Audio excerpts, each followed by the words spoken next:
मित्रों, पूज्य गुरु जी ने अभी अपनी 5 दिन पहले की कथा में एक ऐसा विशेष उपाय बताया है जो उन्होंने आज तक अपनी किसी भी कथा में नहीं बताया। पूज्य गुरु जी ने कहा कि जब आपके हाथ तंग चल रहे हो, जब रुपए पैसे कहीं से प्राप्त ही ना हो पा रहे हो, जीवन में चारों तरफ से सिर्फ और सिर्फ परेशानियां आ गई हो, उनसे बाहर निकलने का कोई रास्ता ना दिखाई पड़ रहा हो, तो व्यापार, नौकरी, दुकान या कुछ भी ना चल रहा हो, चारों तरफ से नुकसान ही नुकसान हो रहा हो, तो आपको यह एक उपाय सिर्फ एक दिन कर लेना है। और गुरुजी ने कहा कि आप कुछ ही दिनों में देखेंगे कि आपके जीवन में कितना बड़ा चमत्कार हुआ है। धन प्राप्ति के नए नए मार्ग बन जाते हैं, जीवन की सारी बाधाएं समाप्त हो जाती हैं और आपको सुख समृद्धि की प्राप्ति होती है। तो चलिए जानते हैं इस विशेष उपाय के बारे में। लेकिन उससे पहले एक बात, भक्तों, अगर आप चैनल पर नए हैं तो कृपया चैनल को सब्सक्राइब अवश्य कर लें और कमेंट बॉक्स में जय माता लक्ष्मी अवश्य लिखें। माता लक्ष्मी आपके इस वीडियो को जो भी लायक और चैनल को सब्सक्राइब करें, उसके जीवन में कभी भी धन की कमी ना होने दें। भक्तों, हम लोग अक्सर खाना थोड़ा ज्यादा ही बनाते हैं और फिर कुछ खाना बच भी जाता है। सब्जी या ग्रेवी अक्सर खत्म हो जाती है और रोटी बच जाती है। अगले दिन बंसी रोटी को घर के सदस्य या बच्चे खाने से मना कर देते हैं। अगर आपके घर में भी ऐसा होता है तो यह जानकारी आपको हिला के रख देगी। अगर आप भी ऐसी रोटी खाते हैं तो आपको धनवान होने से कोई भी नहीं रोक सकता। और साथ ही इस वीडियो में हम जाएंगे कुछ ऐसी गलतियों के बारे में जो अगर आपके घर में भी महिलाएं करती हैं तो आज ही बंद कर दें, वरना पूरा घर हो जाएगा बर्बाद। तो पूरी जानकारी के लिए इस वीडियो को अंत तक जरूर देखिएगा। भक्तों, रसोई घर में यह गलती कभी भी नहीं करनी चाहिए। यकीन मानिए, शास्त्रों के अनुसार रसोई में इन गलतियों को करने वाला मनुष्य हर हाल में वह गरीब हो जाता है, उसे गरीबी का सामना करना पड़ता है, पूरे परिवार को इसका खामियाजा भुगतना पड़ता है। शास्त्रों में स्पष्ट बताया गया है कि जिस घर में माता अन्नपूर्णा जी का वास हो जाए तो माता के साथ साथ सभी देवी देवता एक साथ निवास करते हैं। ऐसा करने वालों के घर में अनाज का भंडार धन दौलत से भरा रहता है। जिस भी मनुष्य के रसोई घर में यह गलतियां यदि होती है तो इसे आप मामूली ना समझें और ना ही नजरअंदाज करने की गलती करें। आपका पूरा घर गरीब हो सकता है। भक्तों, मनुष्य यदि जीवन में सफल होना चाहता है तो उसके लिए सबसे ज्यादा जरूरी है उसके स्वास्थ्य का सही होना, और उसका शरीर यदि स्वस्थ होता है तो मनुष्य सदैव ही अपने लक्ष्य को प्राप्त कर सकता है। ऐसे में शास्त्रों के अनुसार यदि आपका रसोई घर अच्छा है, उसमें यह गलतियां नहीं होती है, तो माता अन्नपूर्णा जी आपसे प्रसन्न हो जाती है, आपको मां धनवान कर देती है। तो चलिए जानते हैं कौन सी है वह गलतियां हैं। परंतु उससे पहले भक्तों, आपसे रिक्वेस्ट है कि वीडियो को लाइक करें, अपने भक्तों के साथ शेयर करें, और यदि आपने अभी तक चैनल को सब्सक्राइब नहीं किया तो सब्सक्राइब करके बेल आइकॉन जरूर प्रेस करें। भक्तों, नंबर 1, महिलाएं ऐसी होती हैं जो खाना बनाने से पहले स्नान नहीं करती, हाथ पांव नहीं धोती हैं। रसोई घर में खाना बनाते समय इधर उधर जैसे में या मुंह पर हाथ लगाती है और फिर बगैर हाथ धोए बिना हाथों को साफ किया खाना बनाती है, तो ऐसे में खाना दूषित हो जाता है। इस तरह का खाना खाने पर घर परिवार में बीमारी आती है, माता अन्नपूर्णा जी नाराज हो जाती है। ऐसे घरों में दरिद्रता का वास हो जाता है। ऐसे घर में रहने वाले मनुष्य कामयाबी हासिल नहीं कर पाते और राहु केतु का भी बुरा प्रभाव पड़ता है। इसीलिए ऐसी गलती कभी भी नहीं करनी चाहिए। सदैव स्वच्छ हाथों से ही खाना बनाना चाहिए। ऐसा करना माता अन्नपूर्णा को अति प्रसन्न करती है। भक्तों, नंबर 2, शास्त्र में बताया गया है जहां पर महिलाएं भोजन बनाती हैं, वह स्थान स्वच्छ ना हो तो राहु केतु का बुरा प्रभाव पड़ता है। साथ ही ऐसे घरों में कमाने वाले मनुष्य पर बुरा असर होता है। पूरा हर धीरे धीरे निर्धनता का शिकार होता चला जाता है। इसीलिए रसोई घर सदैव साफ सुथरा रखना चाहिए और गंगा जल से छिड़काव जरूर करना चाहिए। ऐसा करने से माता अन्नपूर्णा आकर्षित होती है और आपको आपके हर कार्य में कामयाबी मिलेंगे। साथ ही उसके परिवार के हर सदस्य को उनके काम में कामयाबी मिलती है। नंबर 3, भक्तों, अपने घर में धारदार चीज नहीं रखनी चाहिए। इससे परिवार में तनाव बढ़ता है और झगड़े आदि होने लगते हैं। ऐसे में रसोई घर में 1 या 2 से ज्यादा चाकू छुरी नहीं रखने चाहिए। ऐसे चाकू जिसका आप प्रयोग नहीं करते हैं परंतु आपने अब तक रसोई घर में उसे रखा हुआ है, तो ऐसे ही बेकार चीजें घर में रखने से नेगेटिव आकर्षित होती है, इससे काफी बुरा प्रभाव पड़ता है। नंबर 4, रसोई घर के सामने जूते चप्पल, झाड़ू पोछा कभी भी नहीं रखना चाहिए। इससे माता अन्नपूर्णा नाराज होती है और पूरे घर को गरीबी का सामना करना पड़ता है। दोस्तों, नवरात्रि का महापर्व बहुत ही शुभ और मंगलकारी माना जाता है। नवरात्रि के पूरे 9 दिन गंगा जल की हर एक बूंद की तरह पवित्र माने जाते हैं। ये शुभ समय भक्तों के जीवन में खुशियों की सौगात लेकर आता है। भक्तों, आपको बता दें, 2024 में इस साल मां दुर्गा पालकी पर सवार होकर आएंगी। पालकी की सवारी को शुभ माना गया है, हालांकि शास्त्रों में वर्णित है तथा मान्यताओं के अनुसार अगर शारदीय नवरात्रि पर यदि माता दुर्गा का आगमन उनके वाहन सिंह पर नहीं बल्कि पालकी पर होगा, तो मान्यता है कि माता दुर्गा का पालकी पर सवार होकर आना बहुत ही शुभ और कल्याणकारी माना जाता है। जीवन सुखमय हो जाता है, भक्ति का भरपूर लाभ भक्तजन को मिलता है। भक्तों, इस बार नवरात्रि पूरे 9 दिनों तक मनाई जाएगी, न एक भी दिन कम न ज्यादा, पूरे 9 दिनों तक मनाई जाएगी। मां शेरावाली की विशेष रूप से पूजा आराधना की जाएगी। शारदीय नवरात्रि का महापर्व इस बार 2024 में 3 अक्टूबर 2024 गुरुवार से शुरू होकर नवरात्रि का समापन 11 अक्टूबर 2024 बुधवार को नवमी पर होगा। 12 अक्टूबर 2024 को विजयादशमी मनाई जाएगी। ऐसे में शारदीय नवरात्रि पर माता दुर्गा की कृपा पाने के लिए कलश स्थापना का शुभ मुहूर्त है। इस बार स्थापना का शुभ मुहूर्त सुबह 6:14 से सुबह 7:21 तक रहेगा। घट स्थापना की अवधि 1 घंटा 6 मिनट की है। घट स्थापना का अभिजीत मुहूर्त सुबह 11:45 से दोपहर 12:33 तक रहेगा। महावृत में की गई पूजा बहुत ही शुभ मानी जाती है। इससे समस्त देवी देवताओं की कृपा प्राप्त होती है और पूजा पाठ का फल कई लाख गुना प्राप्त होता है। ऐसे में जो व्यक्ति नवरात्र आने से पहले घर से ये चीजें बाहर कर देता है, तो उसके घर में मां वैष्णो का होगा, आगमन माता लक्ष्मी का होगा, वासमा शेरावाली आपकी झोली खुशियों से भर देगी। इसीलिए नवरात्र आने से पहले घर से ये चीजें फौरन हटा दें। भक्तों, आज हम कुछ ऐसे ही गलतियों के बारे में जानेंगे जो अगर आपके घर में भी होती है तो माता लक्ष्मी कभी नहीं करती। ऐसे घर में प्रवेश, फिर चाहे आप कितने ही पूजा पाठ कर लो, माता लक्ष्मी ऐसे घर में कभी नहीं आती। ऐसे घर से देवी देवता भी हमेशा रहते हैं। नाराज भक्तों, पूरी जानकारी को देखने के लिए इस वीडियो को अंत तक जरूर देखें। सच्ची श्रद्धा से कमेंट बॉक्स में लिखे लक्ष्मी माँ ई एनम्मा। लक्ष्मी के लिए एक लायक तो बनता है दोस्तों, तो सबसे पहले नवरात्रि के पहले ही मंदिर की अच्छी तरह से साफ सफाई कर लें।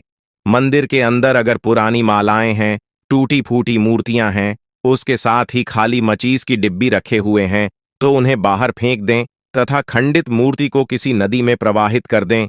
घर में छोटे बच्चों को नवरात्रि का व्रत नहीं रखना चाहिए, इससे उनकी जान को खतरा हो सकता है, क्योंकि इस व्रत में शरीर को अधिक शक्ति की जरूरत होती है। माता शेरावाली की तस्वीर अगर कांच के फ्रेम की है और वह हल्की सी भी अगर टूटी हुई हो, तो ऐसी कांच को बदलवा ले या ऐसी तस्वीर को जल में विसर्जित कर दे। टूटी तस्वीर की पूजा करने से आपकी श्रद्धा, भक्ति, व्रत आदि सब टूट जाता है, आपका व्रत खंडित हो जाता है। दोस्तों, नवरात्रि के 9 दिन बहुत ही पवित्र होते हैं। नवरात्रि के 9 दिनों घर को साफ सुथरा और पवित्र रखना अति आवश्यक है।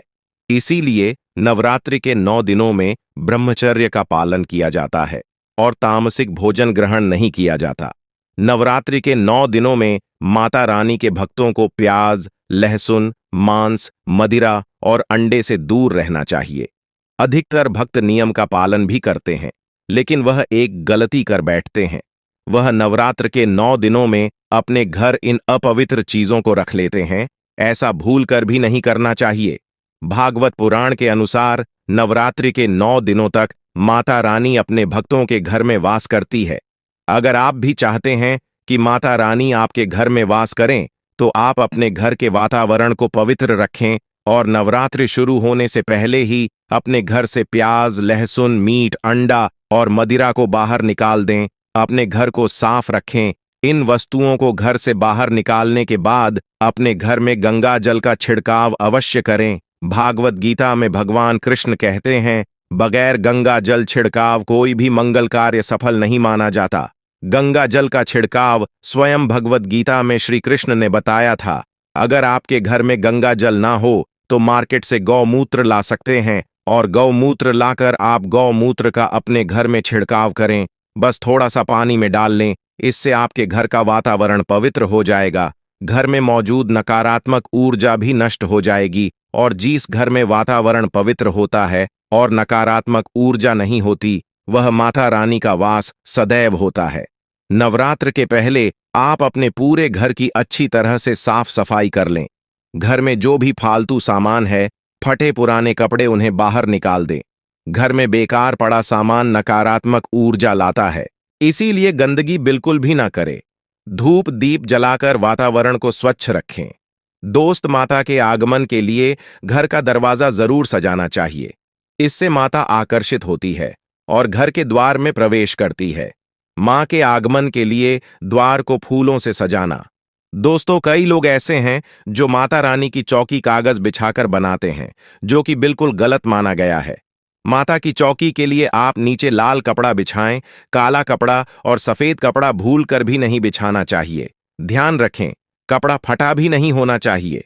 भक्तों, अगर आपके घर में देवी देवताओं की खंडित मूर्ति, दिया या फटा हुआ चित्र अगर हो, तो उसे किसी पवित्र नदी में विसर्जित कर दे, क्योंकि ऐसी मूर्तियां और चित्र दुर्भाग्य लाती हैं।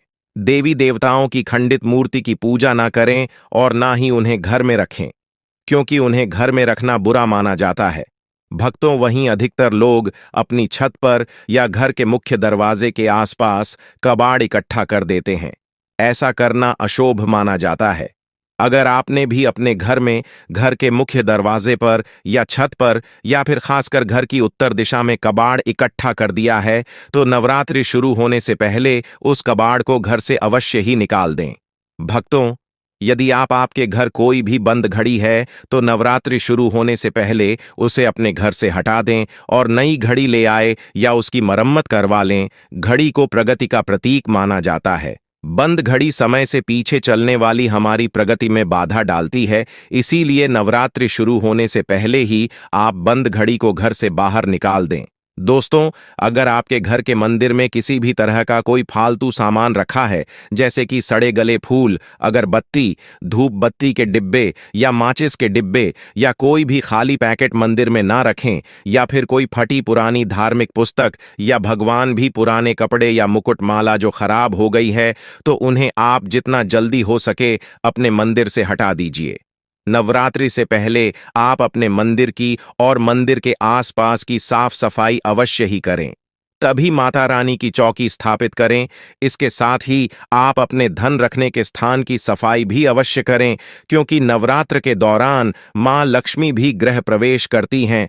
धन रखने के स्थान पर किसी भी तरह का कोई भी फालतू सामान, टूटा हुआ सामान ना रखें। धन रखने के स्थान को मंदिर की तरह ही साफ रखें। नवरात्र के दौरान माता रानी की पूजा में कौड़ियों को शामिल करें। माता रानी के साथ साथ रोजाना कौड़ी का भी पूजन करें। इसके बाद कौड़ी को धन रखने के स्थान पर रख दें। ऐसा करने से बरकत हमेशा होती है। अगर आपके पास पुराने जूते चप्पल इकट्ठे हो गए हैं, तो नवरात्रि से पहले उन्हें घर से बाहर निकाल दें। पुराने जूते चप्पल की अशुभता के कारण ही घर में नकारात्मक ऊर्जा आती है और घर में अशांति और तरह का माहौल रहता है। नवरात्रि आने से पहले घर से निकलना ना भूलें। साथ ही साथ टूटे फूटे बर्तन अगर घर में पड़े हैं या टूटा हुआ आईना भी अगर घर में हो, तो उसे भी निकाल दी। घर में टूटे फूटे ईंट पत्थर भी नहीं रखना चाहिए, इसे माता लक्ष्मी नाराज हो जाती है। अब हम जानते हैं नवरात्रों के दौरान क्या नहीं खाना चाहिए और क्या नहीं पीना चाहिए, और कौन सा फल खाने से व्रत संपूर्ण और सफल हो जाता है। भक्तों, हमारे चैनल को सब्सक्राइब जरूर करें और इस बेल आइकॉन को दबाना ना भूलें। तो आइए शुरू करते ही दोस्तों, शास्त्रों में बताया जाता है कि भगवान के भोग में सेवा आदि जरूर अर्पित किया जाता है। अगर आपका व्रत है तो आपको केला, पपीता, तरबूज और मीठे अंगूर जरूर खाना चाहिए। इन फलों से व्रतधारी को शक्ति मिलती है और व्रत संपूर्ण हो जाता है। शास्त्रों में बताया जाता है कि नवरात्रों के दिनों में सीताफल जरूर खाना चाहिए। सीताफल खाने से 10 ऐसी बीमारियां हैं जो खत्म हो जाती हैं। माना जाता है कि नवरात्रों के दिनों में सीताफल का घर में प्रवेश होना बड़ा ही शुभ माना गया है। सीताफल खाने से नवरात्रि का व्रत सफल हो जाता है, क्योंकि इसमें माता सीता का आशीर्वाद मिला हुआ होता है। नवरात्रि के दौरान सीताफल खाता उसे दुखों का सामना नहीं करना पड़ता। सीताफल आपको जरूर खाना चाहिए। भक्तों, नवरात्रि के 9 दिन दुर्गा मां को समर्पित होते हैं। नवरात्रि के 9 दिन माता रानी के 9 अलग अलग स्वरूपों का पूजन किया जाता है। नवरात्र के 9 दिनों में माता रानी को अलग अलग स्वरूप के हिसाब से अलग अलग अलग भोग अर्पित किए जाते हैं। लेकिन क्या आप जानते हैं, कुछ ऐसी वस्तु है जिन्हें नवरात्रि के दौरान भूलकर भी माता रानी को अर्पित नहीं करना चाहिए। अगर इन वस्तुओं को आप गलती से भी माता रानी को अर्पित कर देते हैं तो आपको व्रत और पूजन का पूर्ण लाभ नहीं होगा। इसीलिए माता रानी की कृपा प्राप्त करने के लिए आपको यह जानना अति आवश्यक है कि वह कौन सी ऐसी वस्तु है जो माता रानी के पूजन में भूलकर भी इस्तेमाल नहीं करना चाहिए। तो आइए मां का जयकारा लगाते हुए वीडियो को शुरू करते हैं। भक्तों नंबर 1, नवरात्रि के दौरान शादीशुदा महिलाओं को सफेद कपड़े पहनकर पूजा पाठ नहीं करना चाहिए। साथ ही साथ काले कपड़े भी नहीं पहनना चाहिए। इससे पूजा, व्रत आदि खंडित हो जाती है। माता की चौकी जब आप लगाएं तो उसके नीचे कागज नहीं लगाना चाहिए। माता की चौकी हमेशा लाल कपड़ा बिछाकर ही बनाना चाहिए। हमेशा याद रहे, नवरात्रों के इन 9 दिनों तक व्रतधारी को अपना आसन चौकी के आगे ही लगाना चाहिए और मंदिर को नवरात्रों के दौरान अकेला नहीं छोड़ा जाता। बहुत ही अशुभ माना जाता है। इससे दुर्गा माता नाराज हो जाती है और हमेशा के लिए चली जाती है। भक्तों नंबर 2, नारियल हिंदू धर्म में नारियल को समृद्धि, धन, श्रद्धा और सम्मान का सूचक माना जाता है। नारियल को श्रीफल भी कहा जाता है। नारियल को सुख समृद्धि में वृद्धि करने वाला माना जाता है। नारियल का हर मांगलिक कार्य में विशेष महत्व होता है। जैसे कि आप सभी जानते हैं कि माता रानी के कई मंदिरों में नारियल से बलि भी दी जाती है और माता रानी के पूजन में नारियल का इस्तेमाल हम सभी करते हैं। खासकर कलश की स्थापना नारियल रखकर ही की जाती है। माता रानी के पूजन में हम नारियल इस्तेमाल करते समय कुछ गलतियां कर बैठते हैं। भक्तों, नारियल कई प्रकार के होते हैं। एक हरा, दूसरा सूखा, जिसके अंदर पानी होता है। जिस नारियल के अंदर पानी होता है, माता रानी के पूजन में सदैव पानी वाला और जटा वाला नारियल ही इस्तेमाल करेंगे। नारियल का पूर्ण होना चाहिए। नारियल चटका हुआ या टूटा हुआ नहीं होना चाहिए, क्योंकि साबुत नारियल ही पूर्ण और पवित्रता का प्रतीक होता है। साबुत नारियल ही सुख समृद्धि का प्रतीक होता है। साबुत नारियल को ही श्रीफल यानी कि मां लक्ष्मी का फल कहा जाता है। नवरात्रि में माता रानी के कलश की स्थापना करते समय जटा वाला यानी पानी वाला नारियल ही कलश पर स्थापित करना चाहिए। साथ ही यह ध्यान रखना चाहिए कि नारियल को सदैव कलश के ऊपर लेटाकर रखना चाहिए। घट स्थापना करते समय कभी भी नारियल को खड़ा करके नहीं रखा जाता। नारियल को सदैव लेटाकर कलश के ऊपर रखा जाता है। साथ ही नारियल को स्थापित करने से पहले आप नारियल को लाल कपड़े में लपेटकर उस पर लाल चुनरी ओढ़ाकर आप नारियल को कलश के ऊपर स्थापित करें। शास्त्रों के अनुसार कलश के ऊपर जब सही तरीके से नारियल रखा जाता है और सही प्रकार का नारियल रखा जाता है, तब यह व्रत और भोजन का पूर्ण फल प्राप्त होता है। यह भी ध्यान रहे कि महिलाएं माता रानी को नारियल अर्पित कर सकती हैं, लेकिन कभी भी माता रानी के सामने नारियल को भूलकर भी नहीं वधेरना, क्योंकि नारियल बीज रूप होता है और स्त्रियां बीज रूप से ही शिशु को जन्म देती हैं। इसीलिए कभी भी महिलाओं को नारियल नहीं तोड़ना चाहिए। नवरात्रि में माता रानी का व्रत और पूजन किया जाता है, लेकिन नवरात्रि के दौरान सबसे ज्यादा महत्व होता है कन्या पूजन का। दोस्तों, माना जाता है व्रत और उपासना से माता रानी इतना प्रसन्न नहीं होती है जितना कि कन्या पूजन से होती है। नवरात्रि में छोटी छोटी कन्याओं को माता रानी का स्वरूप माना जाता है। कन्याओं को भोग लगाया जाता है, उन्हें प्रसन्न किया जाता है और बदले में आशीर्वाद मांगा जाता है। कन्याओं को प्रसन्न करने के लिए गिफ्ट आदि उपहार वगैरह दिए जाते हैं। माना जाता है अगर कन्याओं को कोई भेंट दी जाए और उसे खुशी खुशी स्वीकार कर ली तो इसका मतलब है माता रानी अर्थात माता वैष्णो ने भेंट स्वीकार कर ली। जिन पर कन्याएं प्रसन्न होती हैं तो समझो उन्हें माता रानी का आशीर्वाद मिल गया और माता रानी की कृपा से उन्हें मुंह मांगा वरदान प्राप्त होता है। नवरात्रि में 2 साल से लेकर 10 साल तक की कन्या का पूजन होना चाहिए। अष्टमी अथवा नवमी को कन्याओं के पैर धोकर भोजन कराना, उपहार आदि देना श्रेष्ठ माना जाता है। आपके घर में संपन्नता बनी रहे तथा धन की कोई भी कमी ना हो, कन्याओं को कोई सुंदर गिफ्ट दे सकते हैं। शास्त्रों में बताया जाता है कि कन्या जितना खुश होती है, माता रानी उतना ही जल्द फल की प्राप्ति प्रदान करती है। ऐसे में आप कन्याओं को चॉकलेट बॉक्स दे सकते हैं तथा खूबसूरत कपड़े दे सकते हैं। याद रहे, काले कपड़े ना दें और स्टील के बर्तन भी गिफ्ट के तौर पर दे सकते हैं। याद रहे, कन्याओं को कोई भी लोहे का सामान नहीं देना चाहिए। भक्तों, जब कन्या अपने घर के लिए प्रस्थान करें तो उनके चरणों को जरूर छू लें और अपने मान में अपनी प्रार्थना को पूरा करें। सच्चे दिल से मुराद मांगी, माता रानी आवाज से पूरी करती है। दोस्तों, अगर आपको हमारे द्वारा बताई गई बातें पसंद आई हो तो वीडियो को लाइक सब्सक्राइब जरूर कीजिए। हर हर महादेव। धन्यवाद।